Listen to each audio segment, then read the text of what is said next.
والصلاة والسلام علی رسول اللہ اما بعد. آج کا جو ہمارا درس ہے سورہ یوسف چوتھا رکوع. وَدَخَلَ مَعَهُ السِّجْنَ فَتَيَانِ قَالَ أَحَدُهُمَا إِنِّي أَرَانِي أَعْصِرُ خَمْرًا. اس آیت کریمہ میں اللہ فرماتے ہیں کہ وَدَخَلَ مَعَهُ السِّجْنَ فَتَيَانِ. یوسف علیہ السلام کے ساتھ جیل میں دو اور نوجوان بھی داخل ہوئے. چونکہ یوسف علیہ السلام کو بھی ناکردہ جرم کے بنیاد پر اس کو جو ہے نا بیجا جو ہے نا جیل میں ڈال دیا گیا تھا. اس کے ساتھ اس محل سے دو اور قیدی کو بھی بادشاہ نے جیل میں ڈال دیا. اب ان دونوں قیدیوں کی بات آ رہی ہے کہ ان دونوں کو خواب دیکھا, خواب میں نظر آیا. اور یوسف علیہ السلام چونکہ نا جیل میں ان کے اچھے اخلاق کی وجہ سے, اچھی ریاضت کی وجہ سے, عبادت کی وجہ سے اور ہر کسی کے ساتھ اچھا سلوک کی وجہ سے وہ کافی جو ہے فیمس ہو چکے تھے اور لوگ جو ہے اس کے معتقد ہو چکے تھے. اس کے اوپر وہ نبی تھا اور اللہ نے اس کو بہت سارے خوابوں کی تعبیر وغیرہ اس کو سکھایا تھا, جس کی وجہ سے جیل کے لوگ جو اس کی بڑی قدر و احترام کرتے تھے اور اپنے مسائل ان کے سامنے جا کے بیان کرتے تھے. تو ان دونوں آدمیوں کو خواب نظر آیا. خواب کیا نظر آیا کہ قال احدهما, ایک نے یوسف علیہ السلام کے پاس جا کر کہا انی ارانی اعصر خمرا. یوسف میں ایک ایسا میں نے خواب دیکھا ہے, خواب اس طرح ہے کہ میں جو ہے اعصر خمرا شراب نچوڑ رہا ہوں, یعنی پھلوں کو نچوڑ کے شراب بنا رہا ہوں. وقال الاخر, اور لوگوں کو پلا رہا ہوں, یعنی شراب نچوڑتے ہوئے نچوڑ رہا ہوں اور پلا رہا ہوں. یہ میں نے خواب دیکھا ہے. وقال الاخر, اور دوسرے نے کہا انی ارانی احمل فوق رأسی خبزا تأکل الطیر منه, میں دیکھتا ہوں کہ میں اپنے سر کے اوپر نا روٹیوں کی ٹوکری اٹھا کے پھر رہے ہیں اور لوگوں کو وہاں اور جو ہے لوگ آ کے اور پرندے جو ہے نا وہاں سے میرے سر کے اوپر سے جو ہے نا روٹیاں جو ہے نا وہ جپٹ کر اس کو اٹھا رہے ہیں اور نوچ رہے ہیں اور وہاں سے کھا رہے ہیں. یہ میں نے خواب دیکھا. اصل میں یہ دونوں جو ہے نا بادشاہ کے خدمت گزار تھے. ایک محل میں شراب پلانے والا تھا اور دوسرا نانبائی تھا, روٹی والا.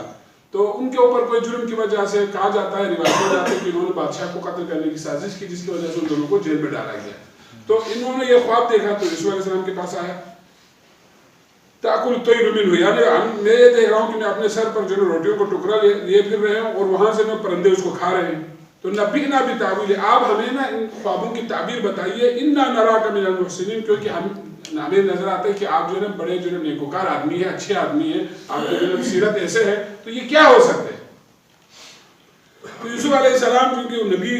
آپ کو نبوت مل چکی تھی, روایتوں میں آتے ہیں جیل میں آپ کو نبوت مل چکی تھی, تو ان کو جو ہے نا یہ موقع ملا کہ کس طرح میں ان کو دعوت دے دوں. اب ایک آدمی جو ہے نا آگے سے اپنا مسئلہ لے کے سنا, کوئی مسئلہ پوچھنے آیا تو ایک نبی, انہوں نے کہا کہ اس سے بھی اہم بات پہلے آپ کو موقع میرے لیے سازگار ہے, لہٰذا میں پہلے ان کو تبلیغ کرتا ہوں, دعوت دیتا ہوں توحید کی. کہا کہ تم دونوں جو ہے جلدی نہ کریں. قال لا یأتیکما طعام ترزقانہ, تم دونوں کے پاس جو کھانا ابھی ہمارے جو مینو کے مطابق جو تمہیں کھانا ملنے والا ہے, ابھی کھانے کا ٹائم ہونے والا ہے, جو کھانا آئیں گے کھانے سے پہلے میں تم دونوں کا مسئلہ بتا دوں گا, لیکن اس سے پہلے میری کچھ باتیں سن لیں.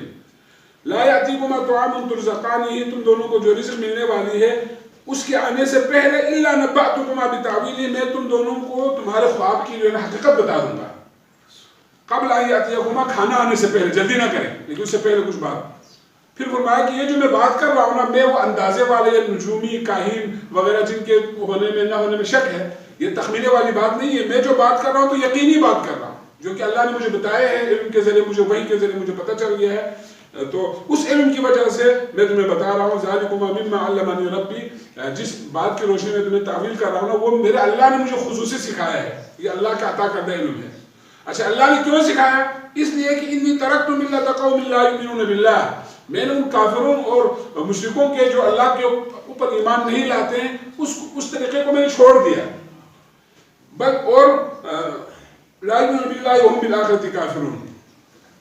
جو کافر ہے, جو مشرک ہے, اللہ پر ایمان نہیں لانے والے ہیں, اپنے قوم, آج کل کہتے ہیں نا آبا و اجداد کا جو دین, تو جو پشتی جو دین ہمارے ہاں چل رہے ہیں اس طریقے کو میں نے چھوڑ دیا. میں جو باہر کے لوگوں کے جو نظریہ ہے وہ میں اس پر نہیں ہوں, بلکہ میں پیروی کرنے والا ہوں. واتبعت, میں پیروی کرتا ہوں ملت آبائی ابراہیم, میرے جو باپ دادے ہیں, جو سب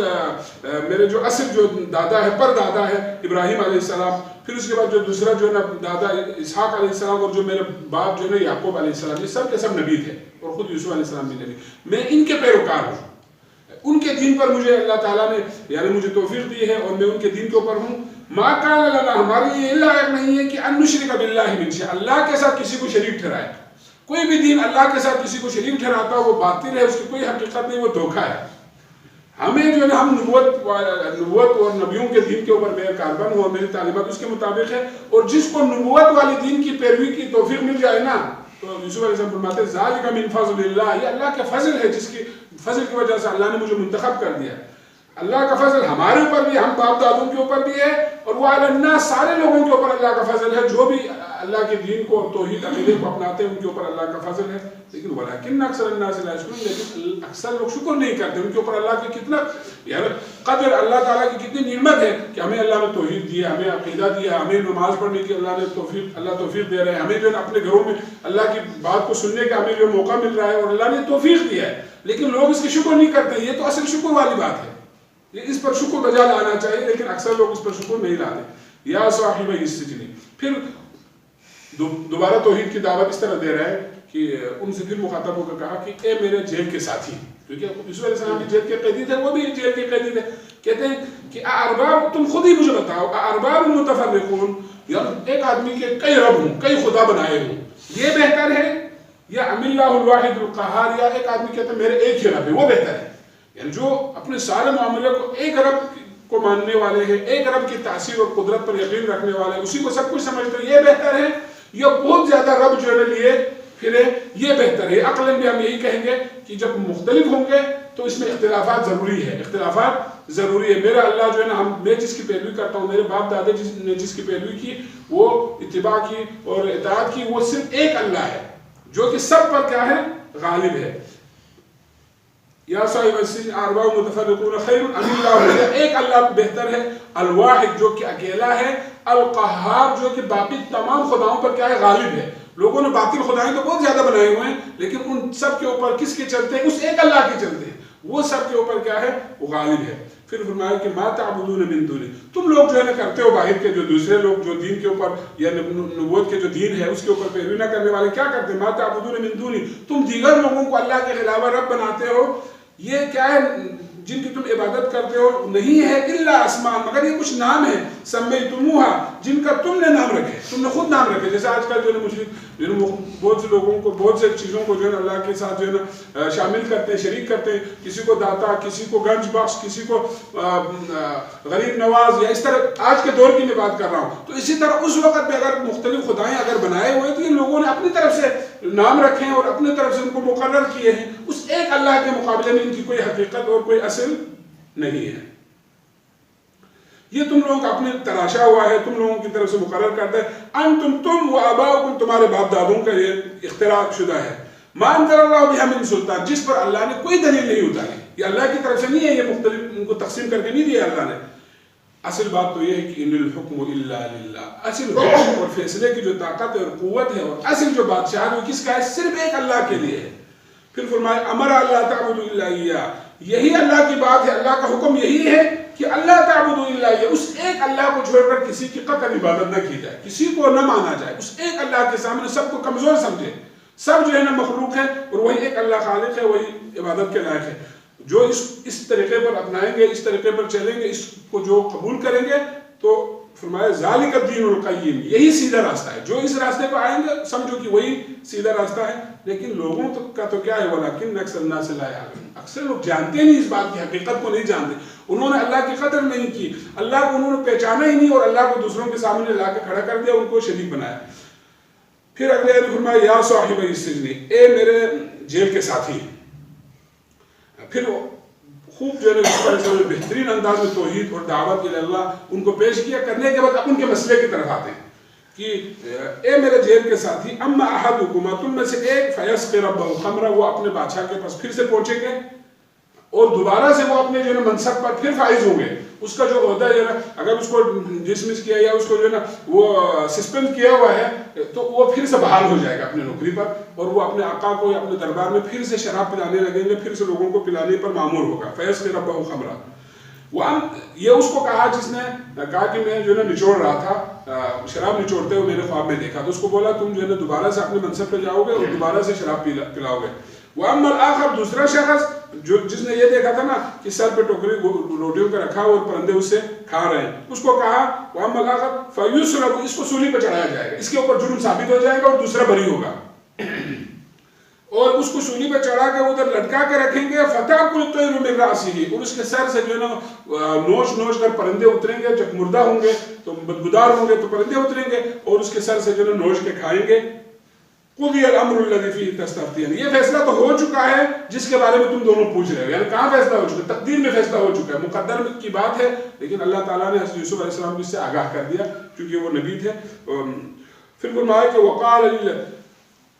یوسف علیہ السلام نے کہا تم میں سے ایک تو آزاد ہوں گے، اپنے منصب پر قائم ہوگا، دوسرا جو ہے نا وہ مار دیا جائے گا، اس کو سولی پہ چڑھا دیا جائے گا. تو جس کو آزادی ملنی تھی یوسف علیہ السلام اس سے کہہ رہے ہیں کہ چونکہ میں بھی تو یہاں پر جو ہے ناکردہ جرم کے پاداش میں مجھے قید کیا ہوا ہے. ایک نبی کا کام کیا ہوتا ہے؟ اس نے جیل کے اندر بھی لوگوں کو دعوت دے رہے جس میں انہوں نے کوئی کسر نہیں چھوڑی. اب جیل سے باہر نکل کے لوگوں کی بھی اصلاح کرنی ہے نا، تو لہٰذا اس نے اس قیدی سے کہا جس کو نجات ملنے ہوں یا اس کے جو تعبیر کے مطابق، اس سے کہا وقال قال الذی، اس شخص کے بارے میں ظن، جس کے بارے میں گمان کیا تھا یوسف علیہ السلام نے، انہ ناج، کہ اس کو نجات ملنے والی ہے، منہما، ان دونوں میں سے، جس کو نجات ملنے والی ہو، آزادی ملنے والی، اس کو کہا تھا کہ اذکرنی عند ربک، جب تو دوبارہ سے اپنے آقا کے پاس جائیں گے، بادشاہ کو شراب پلانے جائیں گے تو وہاں جا کے میرے معاملے پر ضرور ڈسکس کرنا، یعنی اس کو میرے بارے میں ضرور بتانا کہ ایسا شخص ہے، وہ اچھے ہے، ہر لحاظ ہم نے اس کو قریب سے دیکھا، اس کو ایسے ہی جیل میں رکھا ہوا ہے، میرے بارے میں سفارش کر دینا یا اس کو جو ہے نا میری بات پہنچا دینا، میں جو ہے نا بری ہوں، یعنی میرے معاملہ اس تک پہنچا دینا.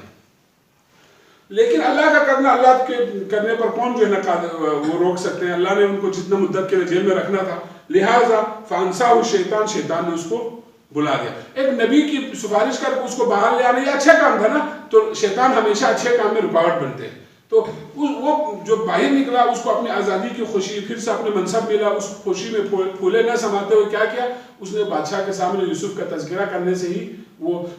تذکرہ کرنا وہ بھول گیا اور یوسف علیہ السلام جیل میں ہی رہے. فانساہ شیطان، اور اس کو بلانے والا شیطان سا ذکر رب بھی اپنے آقا یعنی بادشاہ کے سامنے یوسف کا تذکرہ کرنے سے، فلبث فی السجن بضع سنین، اس وجہ سے یوسف علیہ السلام کئی ایک سال جو ہے نا وہ جیل میں ہی رہے. بضع عربی میں کہتے ہیں کہ 10 سے کم کی تعداد کو، 10 سے کم اور 3 سے زیادہ، تو بعض مفسر 7 سال بتاتے ہیں اور بعض مفسر 9 سال جو ہے نا وہ یوسف علیہ السلام جیل ہی میں رہے اور بادشاہ کو بھی یاد نہیں رہا اور اس کو بھی وہاں پر ذکر کرنا یاد نہیں رہا اور وہ اپنے کام جیل میں کرتے رہے. اس کے بعد جو کل کے جو سبق ہے اگلا رکوع، اس میں پھر ان کو خواب نظر آتے ہیں، پھر یوسف علیہ السلام کے پاس جا کے پھر ان کے معاملات ایک مرتبہ پھر کھل جاتے ہیں اور ان کو وہاں سے رہائی ملتی ہے. اللہ تبارک و تعالیٰ سے دعا ہے کہ اللہ سبحانہ و تعالیٰ نے قرآن مجید سمجھنے اور عمل کرنے کی توفیق عطا فرمائے.